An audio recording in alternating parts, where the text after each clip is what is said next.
important things in military, I would say, consists of three parts. Ability to be in combat and resilience and braveness on the one hand. Logistics on the other hand. And the third and the most important are soldiers themselves, people themselves. As far as logistics, we can see here this our common success with this headquarters building for EFP troops in Latvia on the Latvian soil.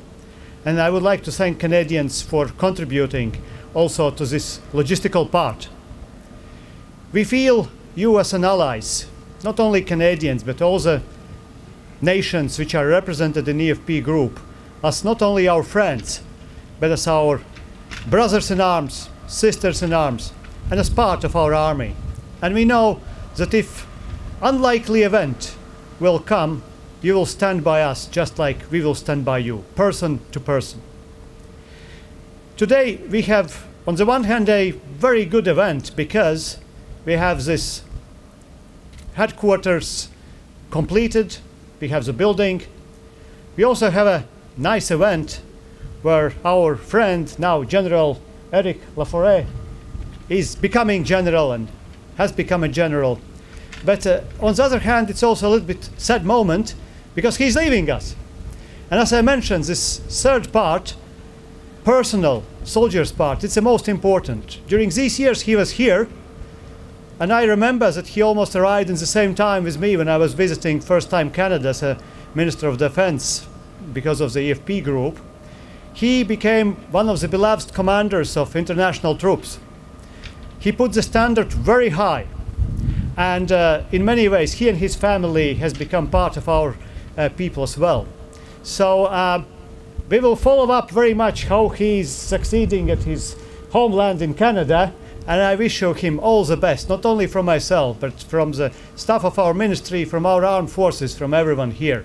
Because you are not serving here only for the purpose of security, for the purpose of European Union and NATO outside border, for the purpose of security of Latvia. You are serving also in order to promote relationship between countries. From 2015, when NATO Military Committee made a decision, and after that the Canada became the framework nation, it just took 5 years.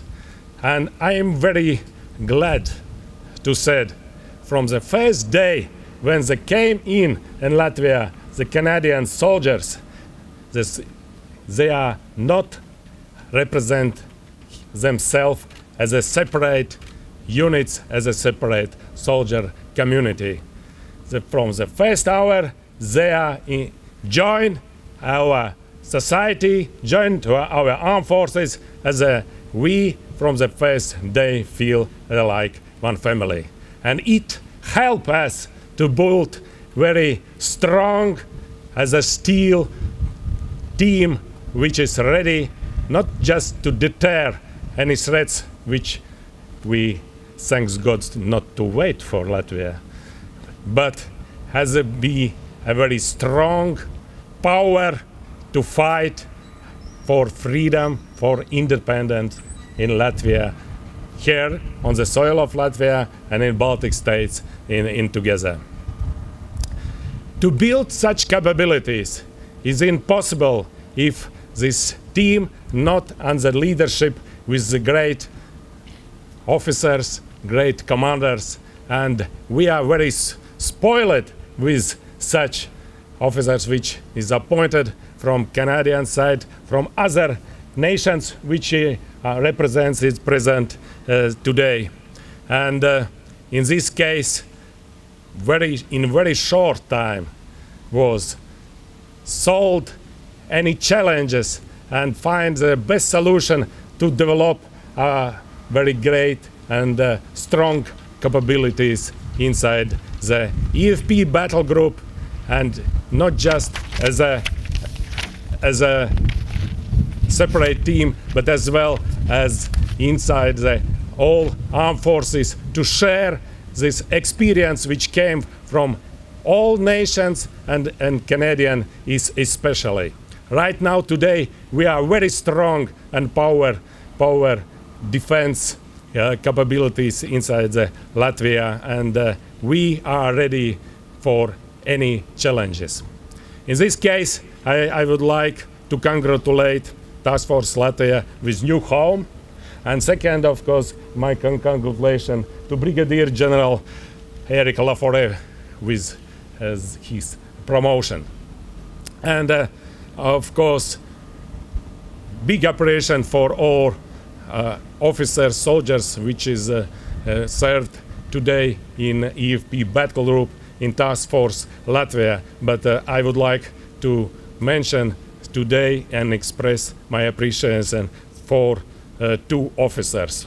Please read my order.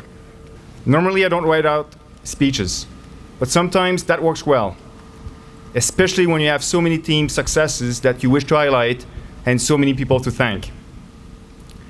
This is a day I knew would come, and the closer it got, the faster it came my way.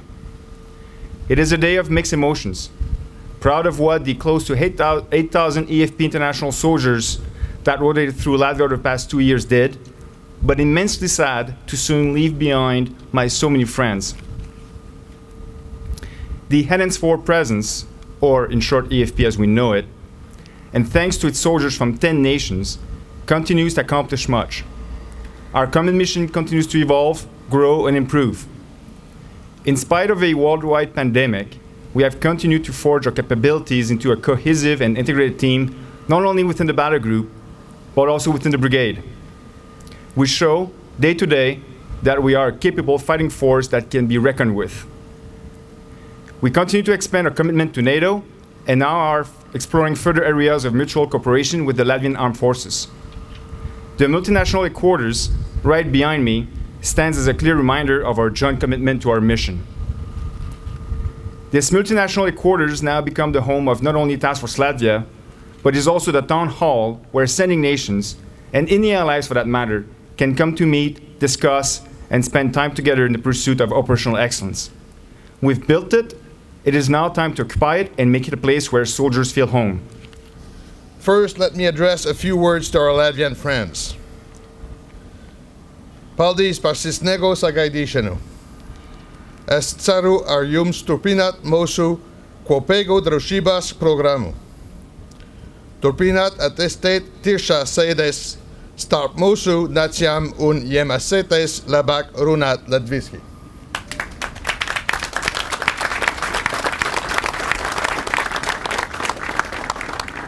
It is with great honor and humility that I stand in front of you today to assume command of Task Force Latvia. I would like to express my gratitude to the leadership of the Canadian Armed Forces, the Canadian Army, and the Canadian Joint Operations Command for entrusting me to lead this important mission for Latvia, Canada, and the Alliance. The journey that brings me here today is filled with mentorship, guidance, and wise advice from friends, colleagues, subordinates, and supervisors. Thank you all. Your teaching will be the cornerstone of my command.